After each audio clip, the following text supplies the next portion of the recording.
Hello everyone, I'm Jack, and welcome back to my Christmas review series. Last week I reviewed The Christmas Story, now I'm reviewing The Christmas Carol. Which Christmas Carol, you might ask? None other than the 2009 Robert Zemeckis directed Jim Carrey Christmas Carol. You might be wondering why I chose this version of all the different versions of A Christmas Carol. Well, it's because this is the version that I have the most interesting history with and the version that I have the most to talk about. As most of you know, the story of this film centers around a grumpy old man named Scrooge who hates Christmas. But then one Christmas Eve, he is visited by several different ghosts, and through the course of the film, he learns the true meaning of Christmas. Now, when I first saw this movie, it scared the crap out of me. I absolutely hated this film. I was horrified and I never wanted to see it ever again in my life. But then I eventually did when I was older, and I gotta say, I really do enjoy this movie. Is it perfect? No. I will go over some of the problems, but there still is a lot of good stuff in here. This was one of the first films that I ever saw Jim Carrey in, and I gotta say, due to the fact that this film is done in motion capture, it's very hard to tell. Jim Carrey is usually so over the top and sometimes could be annoying, but in this film as Scrooge, he is a lot more relaxed. He really does capture that grumpy old man persona that was always there with the character of Scrooge. The animation on him is great too. I love his design. He also has a somewhat big nose and big chin. He has a somewhat inhuman quality to him, always walking like he's a hunchback or something. He always walks with his back hunched down very low. Jim Carrey also plays 3 of the ghosts that visit him. First, there's the ghost of Christmas Past. The look of this ghost is amazing, as he's essentially a human candle with a big flaming head and body, and a little face inside that flame. Jim Carrey also plays the ghost of Christmas Present, who has this somewhat confusing accent. It's sort of a Scottish-British type accent. He also laughs a lot. The constant laughing can get somewhat annoying after a while.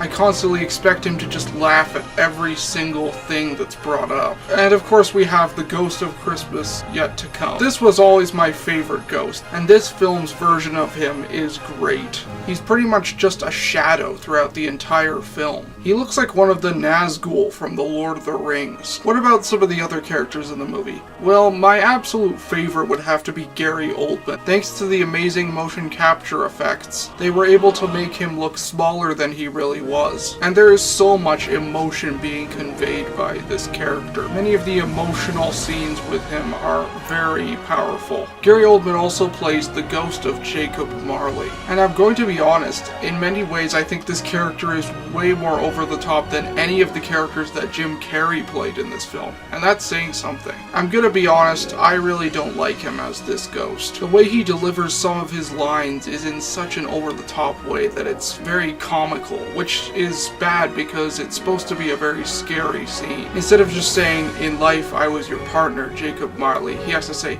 "In life I was your partner, Jacob Marley."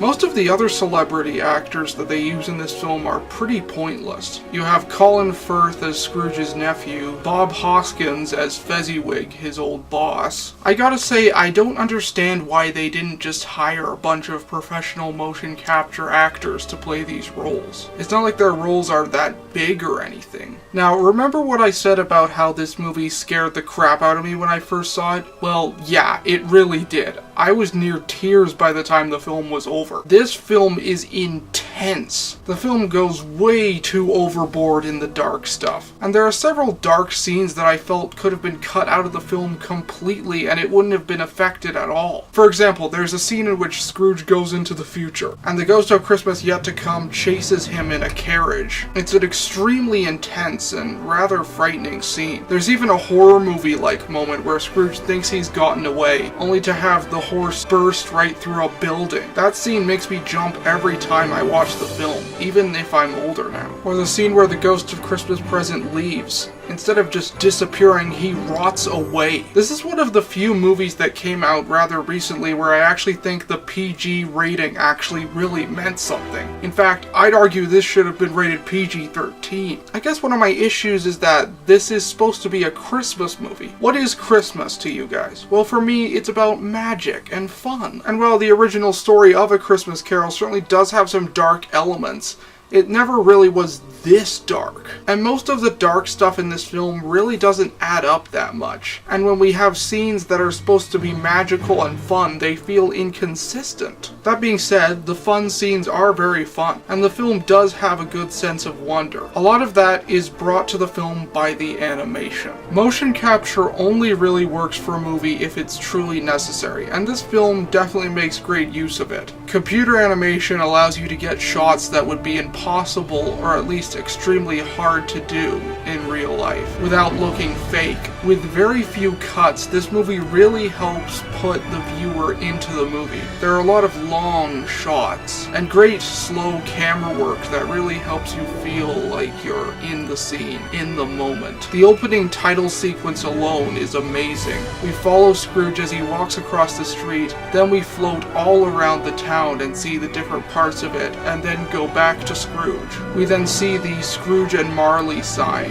and we stay on it for a little bit. Then we watch as it gets older and older, showing the passage of time. The text tells us that it's 7 years later, and as we see the characters talk with one another, we simply pan back and forth to the one that's talking. There are some incredible shots like that in this movie. When the Ghost of Christmas Past takes Scrooge back in time, we watch them as they fly through the air. We have this amazingly long shot as we see them go through all the different times in Scrooge's life. The camera stays on them and the setting simply changes behind them. This movie truly does a great job of putting you into the moment and immersing you into the movie and really giving you an extremely fun and memorable experience. That is the main highlight of this movie. How's the dialogue? Well, I will say that I'm a bit tired of hearing the exact same lines from the original Christmas Carol over and over again in each version. I understand they're trying to stay true to the original book, but I think they can change it around a little bit more to make it feel a bit more fresh. As I said before, some of the